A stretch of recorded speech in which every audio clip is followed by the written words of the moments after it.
Hello everyone, मेरा नाम गरिमा है और इस वीडियो में हम लोग एंटरप्रेन्योर का पार्ट 2 करने वाले हैं। पार्ट 1 हम पहले ही अपलोड कर चुके हैं। अगर उसको नहीं देखे हैं तो डिस्क्रिप्शन में हम लिंक डाल देंगे, आप उससे जाके देख सकते हैं। 2 पार्ट के अंदर एंटरप्रेन्योरशिप जितना एग्जाम में आने वाला है फुल कंप्लीट हो जाएगा। तो चलिए शुरू करते हैं। पार्ट 1 पहले देख लीजिएगा, उसके बाद पार्ट 2 देखिएगा, तभी आपको क्लैरिटी रहेगी। ठीक है, तो पार्ट 1 में हम लोगों ने पढ़ा था कि एंटरप्रेन्योरशिप क्या होता है। ठीक है, इस वीडियो में हम लोग पढ़ेंगे, जो ये पार्ट 2 है इसमें हम लोग पढ़ेंगे कि एंटरप्रेन्योर क्या होता है। ठीक, इसको एंटरप्रेन्योर भी बोलते हैं, एंटरप्रेन्योर भी बोलते हैं, जो आप बोलना चाहे बोल सकते हैं। एंटरप्रेन्योर मतलब होता है एक पर्सन, एक इंसान। ठीक है, जैसे कि आप लोगों ने क्लास 12 में बिजनेस स्टडीज़ पढ़ा होगा ना, तो वो एंटरप्रेन्योरशिप एकदम वैसे ही रिलेटेड है। ठीक है, इसमें आपको ज़्यादा टेंशन लेने का ज़रूरत नहीं है। नोट्स को रीड करिए, जो हम अंडरलाइन किए उस पर फोकस करिए, एक एक चीज़ याद करिए, आपका कंप्लीट हो जाएगा। ठीक, फर्स्ट है मीनिंग ऑफ एंटरप्रेन्योर, यानी एंटरप्रेन्योर का मतलब क्या होता है। The word entrepreneur is derive from the word entreprendre, meaning to undertake और टू डू समथिंग। एक ऐसा बिजनेसमैन या फिर एक ऐसा पर्सन जो कोई भी बिजनेस को स्टार्ट करता है with the main motive of earning profit.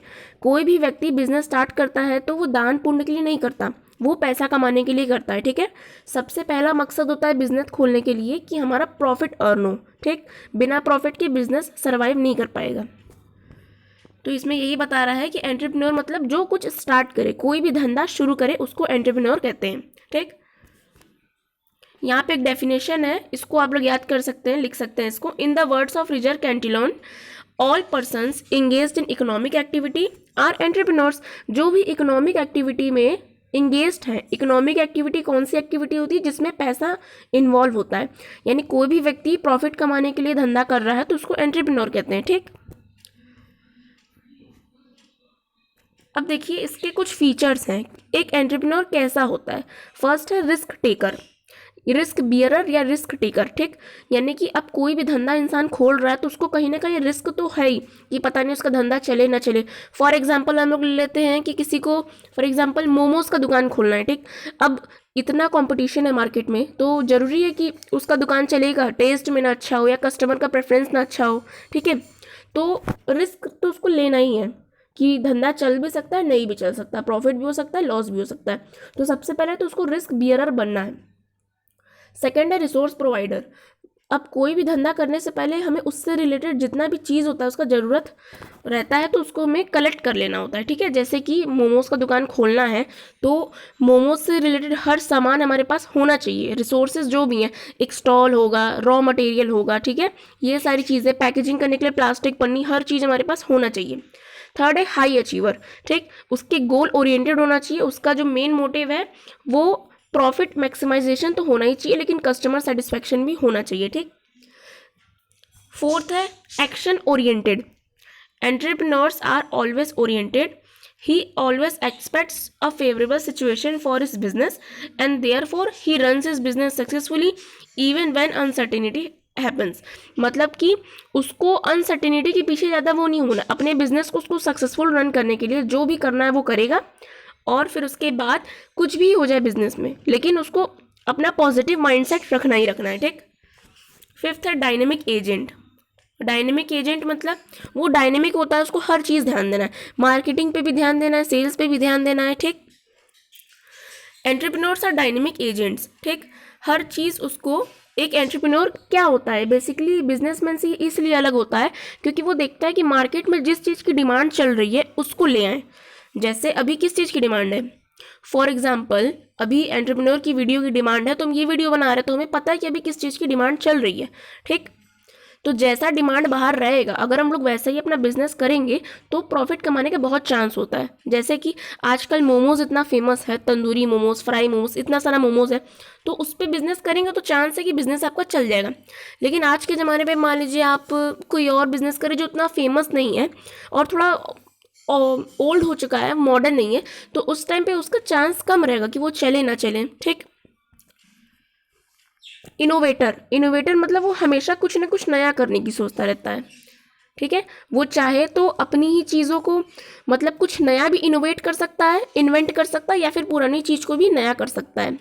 मेरे कहने का ये मतलब है कि एक जो एंटरप्रेन्योर होता है चाहे तो वो कुछ नया खोज कर ले आए मार्केट में और बेचे, या फिर कुछ पुरानी ही चीज़ पहले से ही बिक रही है लेकिन उसी में थोड़ा सा चेंज करके ले आए। इसका एग्जाम्पल बताते हैं आपको। जैसे मान लीजिए घड़ी किसी ने इन्वेंट किया तो वो इन्वेंटर हुआ, ठीक। सबसे पहले घड़ी को जिसने बनाया, जिसने खोज किया, वो इन्वेंटर हुआ। लेकिन अब उसी घड़ी से सीख कर हम क्या क्या कर रहे हैं, हम लोग ब्लूटूथ वाला घड़ी है, स्मार्ट वॉच वाला घड़ी है, तो ये सारा क्या, ये एंटरप्रेन्योर है। मतलब घड़ी तो पहले से ही मार्केट में है लेकिन उसको और इनोवेट कर दिए हम लोग, ठीक, और मॉडर्नाइज कर दिए, तो उसी को कहते हैं एंटरप्रेन्योर। मोटिवेटर मतलब कि वो हमेशा मोटिवेटेड रहना चाहिए। अगर वो मोटिवेटेड नहीं रहेगा तो उसका बिजनेस सही से नहीं चल पाएगा, ठीक। उसको अपने आप को तो मोटिवेट रखना ही है और बाकी सबको भी मोटिवेट रखना है ताकि टीम वर्क हो सके और कोऑर्डिनेशन हो सके, ठीक। गोल ओरिएंटेड बता दिए, ठीक है। गोल ओरिएंटेड मतलब कि उसको हार्ड वर्क करना है तब तक जब तक वो अपने रिजल्ट को अचीव ना कर ले। और क्या रिजल्ट है उसका, प्रॉफिट बढ़ाना, ठीक। Profession nature, entrepreneur is not born rather is trained as professional by vocational knowledge. कोई भी जन्म से ही एंटरप्रेन्योर पैदा नहीं होता, उसको एंटरप्रेन्योर बनने के लिए खूब मेहनत मशक्कत करनी होती है और एक नॉलेज लेना होता है, वोकेशनल नॉलेज, ठीक है।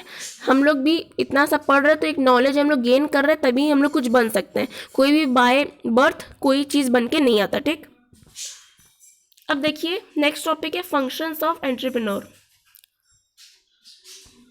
इसको आप लोग रीड करिए और हम जो ऊपर का पॉइंट है उसको समझा रहे हैं। आइडिया जनरेशन मतलब सबसे पहले तो एंटरप्रेन्योर को पता होना चाहिए कि उसको किस चीज़ में काम करना है। क्या उसको चॉकलेट की इंडस्ट्री में काम करना है, कि उसको स्ट्रीट फूड में काम करना है, या कोई उसको सर्विस प्रोवाइड करना है, या मेडिसिन इंडस्ट्री में काम करना है। तो सबसे पहले आइडिया जनरेट करना है कि हमें करना क्या है काम, ठीक। सेकेंड है फंड रेजिंग। अब कोई भी काम करना है इंसान को, कोई भी बिजनेस करना है तो एक फंड चाहिए। हम एक सिंपल सा मोमोज का एग्जाम्पल लेके चलते हैं और आपको सब समझा देते हैं ऐसे ही, ठीक। ठीक, हमने सोच लिया कि हमें मोमोज का कोई दुकान लगाना है फॉर एग्जांपल। तो सेकंड है फंड रेजिंग। अगर हमको बिजनेस चलाना है या कोई भी चीज़ का धंधा करना है तो सबसे पहले हमें खुद को पैसा लगाना होगा उसमें। तो जब हम लोग कैपिटल लगाएंगे तो वो फंड हमारा खुद का फंड होगा या हमने किसी से उधार लेना है, तो ये फंड रेजिंग का भी फोकस करना है। फिर रॉ मटेरियल इकट्ठा करना है। मोमोज बनाने के लिए हमें जो जो चीज़ों की ज़रूरत है उसको हम इकट्ठा करेंगे। फिर उसके बाद उससे रिलेटेड में भी मशीन जैसे मिक्सर ग्राइंडर की ज़रूरत है, स्टीमर की ज़रूरत है, तो वो सब हम लोग प्रोक्योर करेंगे, ओके। फिर मार्केट रिसर्च करेंगे कि मार्केट में कितना डिमांड है किस चीज़ का। अगर मान लीजिए हमने मार्केट रिसर्च नहीं किया और ऐसे ही हम लोग मार्केट रिसर्च हम लोगों ने नहीं किया और ऐसे ही हम लोग कोई भी दुकान लगा दी, कोई भी बिजनेस लगा दिए, तो चांस ही नहीं है कि चलेगा कि नहीं। अगर कोई चीज़ मार्केट में डिमांड में है तभी हमको उसका लगाना, तो हमें मार्केट रिसर्च करना बहुत ही ज़्यादा ज़रूरी है, ठीक। फिर determination of form of enterprise, यानी कि हमें कौन सा एंटरप्राइज खोलना है। जैसे कि देखिए हमें activities, nature of activities, primary, secondary की, टर्शरी, टाइप्स ऑफ प्रोडक्ट मतलब बताएं कि किस तरीके का product, quality of product, quantity of product, human resources, ठीक। इन सारी चीज़ों को मद्देनजर रखते हुए ही एक बिजनेस को खड़ा किया जाता है। अब मान लीजिए अगर आपका कोई बहुत बड़ा दुकान है तो आप अकेले तो हर चीज़ हैंडल नहीं कर पाओगे, आपको वहाँ पे मैन पावर लगेगा, मतलब कि मज़दूर लगेंगे, ठीक है। तो उसके लिए भी आपको सही मज़दूर को लाना है, उसको भी हमें अच्छा मैन पावर लाना है ताकि वो हमारे ऑर्गेनाइजेशन में, हमारे बिजनेस में अच्छे से काम करे ताकि हमें अच्छा प्रॉफिट मिल सके, ठीक। Next implementation of the project. जब हमने सब चीज़ कलेक्ट कर लिया, हमारे पास पैसा है, हमारे पास मार्केट रिसर्च है, हमने रॉ मटेरियल इकट्ठा कर लिया, ठीक है, और मैन पावर भी हमने इकट्ठा कर लिया, तो बस अब हम लोग अपना लगा देंगे, धंधा शुरू कर देंगे, ठीक। कुछ क्वालिटीज़ हैं जो एक सक्सेसफुल एंटरप्रेन्योर के अंदर होती है। एंटरप्रेन्योर मतलब एक इंसान, ठीक है। देखिए क्या क्वालिटीज है। फर्स्ट है सेल्फ कॉन्फिडेंस, मतलब उसके अंदर कॉन्फिडेंस है कि हाँ हम बिजनेस करेंगे तो सक्सेसफुल ही होगा, पहले नेगेटिविटी से बिजनेस को स्टार्ट नहीं किया जाता। सेकंड है फीडबैक, मतलब कि उसको कस्टमर का फीडबैक लेना जरूरी, इसीलिए देखिए हम लोग कोई भी ऐप वगैरह यूज़ करते हैं तो उसमें फीडबैक का ऑप्शन होता है, क्या फीडबैक दीजिए, हम उससे और अपने आप को इम्प्रूव करेंगे, ठीक। थर्ड है फ्लेक्सिबिलिटी। फोर्थ है प्लानर। प्लानर मतलब हर चीज़ अकॉर्डिंगली सिस्टमेटिकली प्लान रहेगा तभी हमारा बिजनेस अच्छे से चलेगा। अगर आप लोगों ने क्लास 12 में बिजनेस स्टडीज़ पढ़ा है तो उसमें फंक्शंस ऑफ मैनेजमेंट क्या होता है, planning, organising, staffing, directing, controlling, ये सारी चीज़ें होती हैं ना। तो जब आप हर चीज़ आपकी प्लानिंग सही रहेगी तो आपका बिजनेस पूरा सही रहेगा, ठीक। टीम बिल्डिंग एंड मोटिवेशन, मतलब अब बिजनेस एक इंसान का नहीं होता, ठीक है, बिजनेस क्या होता है, ग्रुप एक्टिविटी होता है, और ग्रुप एक्टिविटी में कोई लड़ाई ना हो, कोई भेदभाव ना हो, तो वहाँ पे हमारा कोऑर्डिनेशन यानी कि सबको एक साथ लेके चलना बहुत ज़रूरी होता है, ठीक।